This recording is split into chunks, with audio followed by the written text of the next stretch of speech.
Youth Congress നേതാക്കളെ police മർദ്ദിച്ചതിലും മുഖ്യമന്ത്രി പിണറായി വിജയനും ADGP MR അജിത് കുമാറും രാജിവെക്കണമെന്നും ആവശ്യപ്പെട്ടുകൊണ്ട് യൂത്ത് കോൺഗ്രസ് കളമശ്ശേരി നിയോജക മണ്ഡലം കമ്മിറ്റിയുടെ നേതൃത്വത്തിൽ ഇടപ്പള്ളി ടോൾ ജംഗ്ഷനിൽ നടത്തിയ ദേശീയപാത ഉപരോധം KPCC general secretary BA Abdul Muthalib ഉദ്ഘാടനം ചെയ്തു.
പ്രതിഷേധ പ്രകടനമായെത്തിയ യൂത്ത് കോൺഗ്രസ് പ്രവർത്തകർ മുഖ്യമന്ത്രി പിണറായി വിജയന്റെ കോലം കത്തിക്കാൻ ശ്രമിച്ചപ്പോൾ കോലം പോലീസ് പിടിച്ചുവാങ്ങുകയും KPCC general secretary Abdul Muthalib കോലം കസ്റ്റഡിയിലെടുത്ത തൃക്കാക്കര അസിസ്റ്റന്റ് കമ്മീഷണറിൽ നിന്നും ബലമായി തിരിച്ചുവാങ്ങി കത്തിച്ചതോടെ പോലീസും സമരക്കാരും തമ്മിൽ ഏറ്റുമുട്ടി.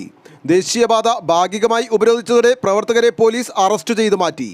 യൂത്ത് കോൺഗ്രസ് നിയോജക മണ്ഡലം പ്രസിഡന്റ് റിയാസ് പുളിക്കായത്ത് അധ്യക്ഷത വഹിച്ചു.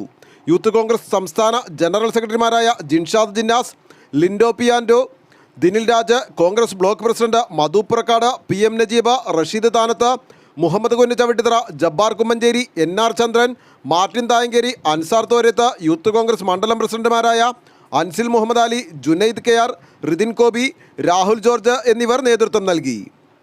News desk Kalamassery.